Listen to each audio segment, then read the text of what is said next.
Olá, amigo, olá, amiga, tudo bom com você? Espero que esteja tudo em paz na sua vida. Estamos aqui para dar continuidade ao nosso estudo. Bom, nós vamos hoje estudar a parte 5 do nosso estudo sobre a separação do trigo e do joio. Como eu tenho dito, eu espero que você tenha entendido os assuntos e eu acredito que está entendendo, porque não tem, apesar de eu estar sempre apelando para que você faça perguntas, tanto aqui no comentário como no grupo do WhatsApp, claro, tenha dúvidas. E as perguntas elas não têm surgido, então subentende que vocês estão entendendo claramente aquilo que eu estou transmitindo para vocês. E eu fico feliz com isso. Percebo cada um de vocês que tem assistido os vídeos, que tem acompanhado esses estudos. E a minha oração é que, de alguma maneira, esses estudos estejam ajudando você espiritualmente. Tá bom? Nós terminamos o vídeo anterior nesse assunto aqui. Eu havia dito para vocês que nós vamos, então, no vídeo número 5, definir alguns símbolos usados nesse texto. Usado em que texto? No texto que nós terminamos o vídeo anterior, que foi esse texto aqui, ó. Esse texto aqui. Então, nesse texto, aparece aqui alguns símbolos. Você tem aqui o cabo, né, que mantinha esse povo ancorado na rocha eterna. Então, você tem o cabo, você tem a rocha eterna, o mapa, a bússola. E a gente vai, então, definir alguns símbolos que aparecem aqui nesse texto. Tá ok? Então seja bem-vindo à nossa quinta e penúltima parte. Nós vamos ter só mais um vídeo e a gente então conclui esse estudo sobre a separação do trigo do joio. Acho que eu comentei isso lá no começo dos nossos vídeos, que tudo aquilo que nós temos estudado aqui não esgota o assunto como um todo, tá bom? Então, outra pessoa vai estudar essa mesma parábola do trigo e do joio e já vai tirar outras conclusões, outras lições. Então, uma coisa vai complementando a outra. E isso é muito importante. Então, aquilo que eu estou passando para vocês nesses estudos aqui, não quer dizer que define, que encerra tudo que tem que aprender sobre essa questão. Não, de forma nenhuma. Então, você mesmo já deve ter extraído várias outras lições a respeito dessa parábola do trigo e do joio. Tá ok? Então vamos para o nosso estudo. Então vamos definir aqui os símbolos. O que representa a rocha eterna? A gente entende que a rocha eterna ela é bem aplicável a Jesus, né? Jesus é a nossa rocha eterna. Então, por exemplo, o que representa a âncora que nos amarra a Cristo? A âncora representa as mensagens dos 3 anjos, juntamente, vamos dizer, com a doutrina do santuário. Lembra que a mensagem do primeiro anjo é: temei a Deus e dai-lhe glória, porque chegada é a hora do seu juízo. Então, essa mensagem do primeiro anjo chama a nossa atenção para a chegada do juízo. Que juízo? Juízo investigativo. E para a gente entender muito bem essa questão do juízo investigativo, é importante que a gente entenda a doutrina do santuário. Então, essa âncora representa a mensagem dos 3 anjos, né, juntamente com a doutrina do santuário. Olha o que diz esse texto. Estas mensagens foram-me apresentadas como uma âncora, tá vendo? Para o povo de Deus. Aqueles que as compreendem e recebem serão preservados de ser varridos pelos muitos enganos de Satanás, pois ele sabia que os que se livravam da âncora podiam por ele ser afetados por diferentes erros e levados à roda por diversos ventos de doutrina. Então você percebe que coisa interessante nesse texto aqui? Então, o que é que ela está dizendo aqui? Essas mensagens que me foram apresentadas,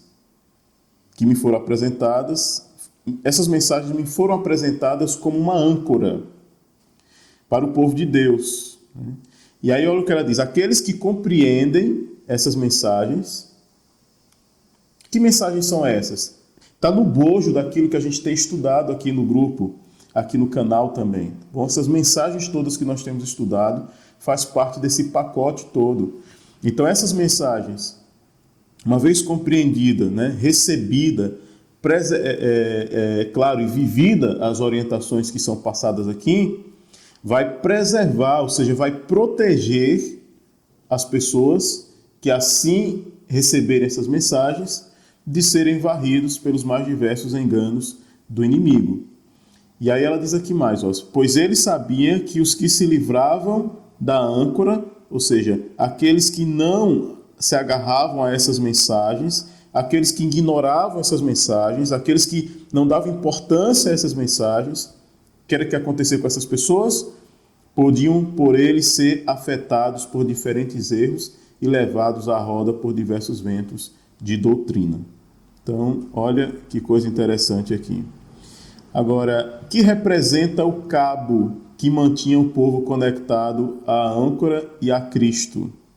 Né? A âncora, as mensagens, Cristo é a rocha, e o cabo que mantinha o povo conectado tanto à âncora como a Cristo. O que representava esse cabo? Nós podemos entender da seguinte maneira. Muitos de nosso povo não reconhecem quão firmemente foram lançados os alicerces de nossa fé. Me foi tornada clara uma linha de verdades que se estendia daquele tempo até o tempo em que entraremos na cidade de Deus e transmitir aos outros as instruções que o Senhor me dera. Aqui abaixo dos textos vão estar sempre as referências. Então o cabo, ou seja, o cabo ou linha representa a verdade, os fundamentos da fé da igreja remanescente. Então, se você deixa essa verdade, não faz parte do remanescente, mas passou a ser um joio, aquele que não se agarra a essas mensagens. Né? Então, a gente pode entender que essa linha, né, esse cabo e essa âncora são instrumentos importantes, são aspectos importantes da mensagem que Deus disponibiliza para o seu povo, e uma vez nós adotando essa mensagem, uma vez você aceitando essas mensagens e vivendo por elas, segundo as orientações dessas mensagens que Deus nos passou, então você vai estar conectado com Cristo. Rejeitando essas mensagens, vai ficar sujeito aos enganos do inimigo, como foi dito ali anteriormente. O poder de quem cortou o cabo? Lá no texto que a gente leu foi dito que teve um poder que cortou o cabo. E foi o poder de quem que fez isso? Naturalmente, o poder do inimigo. Né? E por quem Satanás trabalha? Isso é lógico, Satanás trabalha por meio dos seus agentes. Então ele tem os anjos maus que o servem, né, que trabalham junto com ele, mas no meio da humanidade, no meio dos seres humanos, Satanás também tem os seus agentes. Conscientes e muitas vezes inconscientes também. Pessoas que estão trabalhando lado a lado com o inimigo, como a gente já viu aqui, mas não se apercebe disso, né? não percebe. Por isso que a gente precisa realmente estar vigilante e tudo aquilo que a gente faz precisa estar, de alguma maneira, amparado pela palavra de Deus. Então essas coisas, elas são óbvias. Quem são os seus agentes na igreja? Como acabei de dizer, o joio. Então é o joio que corta o cabo. Ou seja, é esse joio que compromete, de alguma maneira, o entendimento, a transmissão daquelas mensagens que nos liga a Cristo. Então esse joio, que é o agente, que são servos do inimigo, eles vão trabalhando de maneira muito sutil, na maioria das vezes, para que você não consiga ter acesso às mensagens relevantes, à verdade presente para essa época. Então, olha que coisa. Por isso que nós precisamos tomar bastante cuidado e colocar tudo aquilo que nós ouvimos realmente à prova. Porque esses servos do inimigo, eles estão trabalhando para, de alguma maneira, essa questão de cortar o cabo é para que, de alguma maneira, você não consiga ter acesso as verdades que Deus deseja revelar para você. E onde está esse joio que corta o cabo e leva muitos na igreja à deriva para o mar? Eles estão trabalhando dentro da igreja. Lembra do texto que a gente leu? Que os maiores obstáculos, né, ao avanço da obra vêm por parte da própria igreja, e não lá de fora da igreja, mas dentro da própria igreja.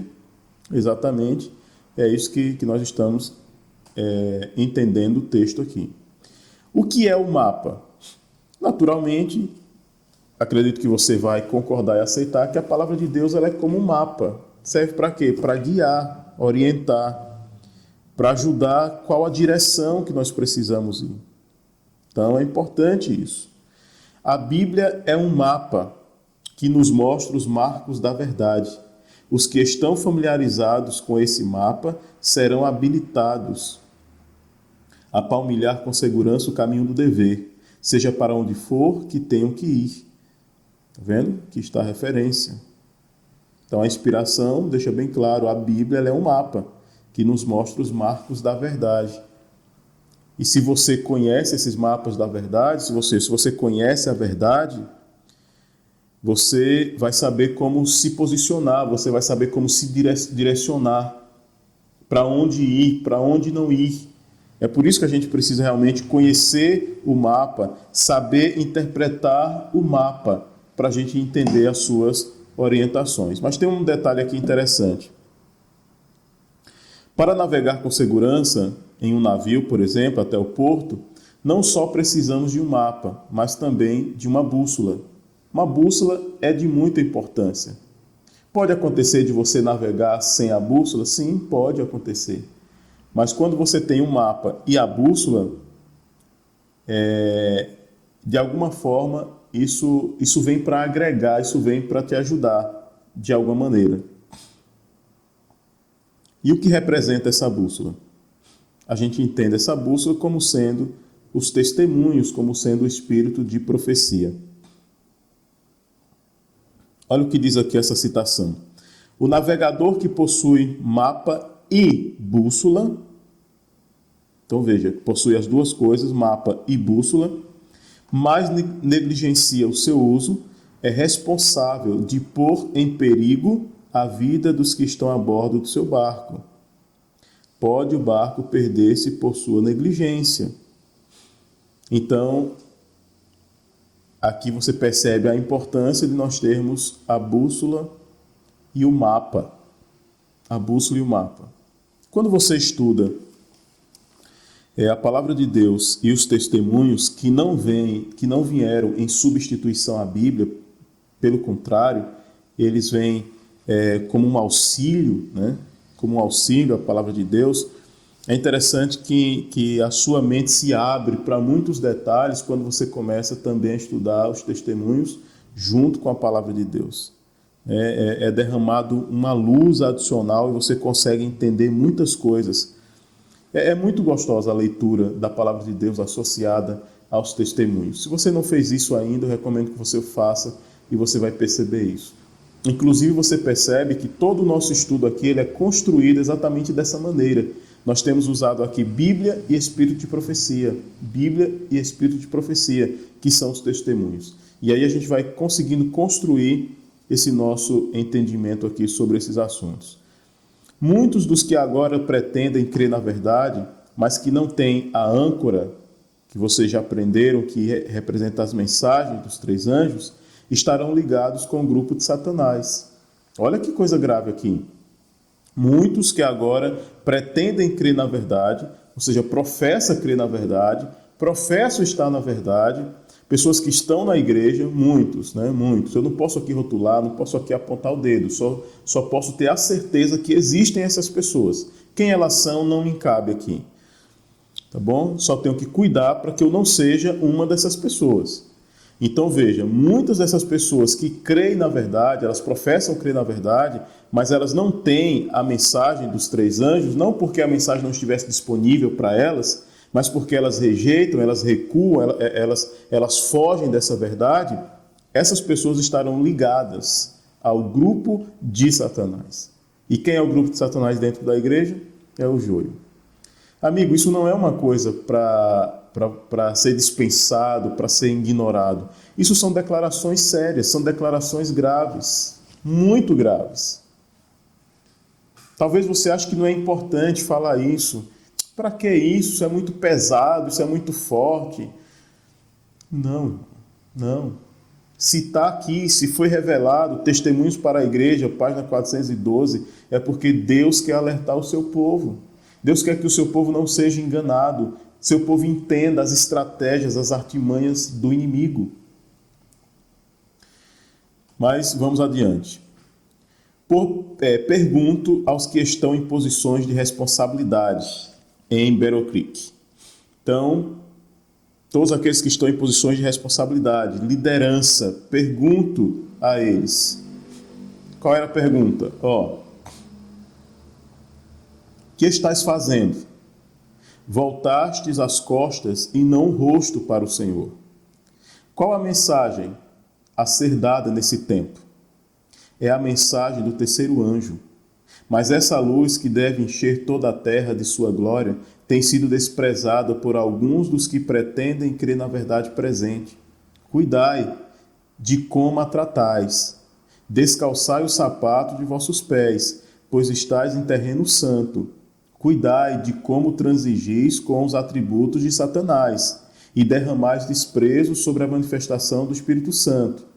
Não sei se alguns agora não têm ido longe demais para voltarem e se arrependerem.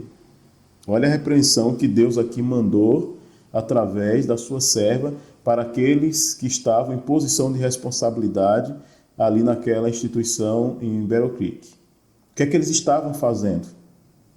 Qual era o tipo de mensagem que devia ser dada naquele tempo? E pelo que entende aqui, não estava sendo dada a mensagem. E a mensagem que tinha que ser dada naquele tempo, segundo a orientação aqui, era a mensagem do terceiro anjo. Mas não estava sendo dado esse recado ao povo. Estavam sendo negligentes. E como diz aqui, tem sido desprezada por alguns dos que pretendem crer na verdade presente. Professam crer na verdade presente, mas não pregam essa verdade. Não transmitem essa verdade para o povo. E esse era um problema ali. Ok? Então, a gente termina aqui essa parte do nosso estudo. A quinta parte, né? Entendendo a questão da simbologia. Aqueles símbolos que aparecem, a âncora, a rocha. E na última parte, nós vamos estudar aqui quem faz a separação do joio e do trigo. Tá ok? Como sempre, se não ficou algo muito claro, volte o vídeo, veja novamente, pause, volte à parte que você não entendeu muito. E se ainda assim você não conseguiu entender, você tem aqui a opção de comentar embaixo do vídeo, dizer o que você não entendeu, interagir de alguma maneira. Você tem o grupo no WhatsApp, onde você pode também comentar lá e dizer o que você entendeu ou o que você não entendeu. Interagir de alguma maneira, tá bom? Eu espero que vocês tenham compreendido e percebam que Deus ele se preocupa e Deus tem uma mensagem que Ele quer que seja dada. Veja, o povo estava voltando as costas e não o rosto para o Senhor. Não estava dando a mensagem que tinha que ser dada. E olha o que diz aqui no final do texto. Ó. Não sei se alguns agora não têm ido longe demais para voltarem e se arrependerem. É claro, amigo, isso aqui foi algo assim muito específico, muito direcionado para aquele povo lá em Battle Creek, naquela situação ali específica. Mas eu já fiz essa pergunta e eu termino o vídeo perguntando novamente. Será que as coisas mudaram hoje? O que é que você acha? Será que hoje, esses mesmos que estão em posições de responsabilidade nos mais diversos cantos desse planeta, que estão na responsabilidade da condução do povo de Deus, e mesmo você e eu que conhecemos essa mensagem, nós estamos dando a mensagem do terceiro anjo? Nós vamos ver mais à frente que, embora a gente fale mensagem do terceiro anjo, mas é importante que seja dada a primeira, a segunda e a terceira mensagem, basicamente. Tenho eu dado essa mensagem? Você que conhece essa mensagem, você tem dado essa mensagem, a gente precisa parar, pensar e refletir nesse detalhe. Tá ok? Então, veja o vídeo, compreenda o vídeo, assista o vídeo com oração e esteja preparado para a nossa última parte, onde nós vamos entender quem faz a separação do trigo, do joio e do trigo. Do trigo e joio. Quem vai fazer essa separação? Quando ela vai acontecer, nós já entendemos que essa separação já começou a partir desde 1844 e essa separação ela vai acontecendo por meio da aceitação ou da rejeição da mensagem que Deus transmite para o seu povo. Então, se eu rejeito, naturalmente, eu estou me posicionando de um lado, do joio. Se eu aceito, logicamente, e vivo, claro, eu estou me posicionando do outro lado, que é o lado do trigo. Então, isso é o fato, não dá para questionar isso. Tá bom? Um abraço, fique com Deus e até o nosso último vídeo do estudo, a separação do trigo e do joio. Valeu!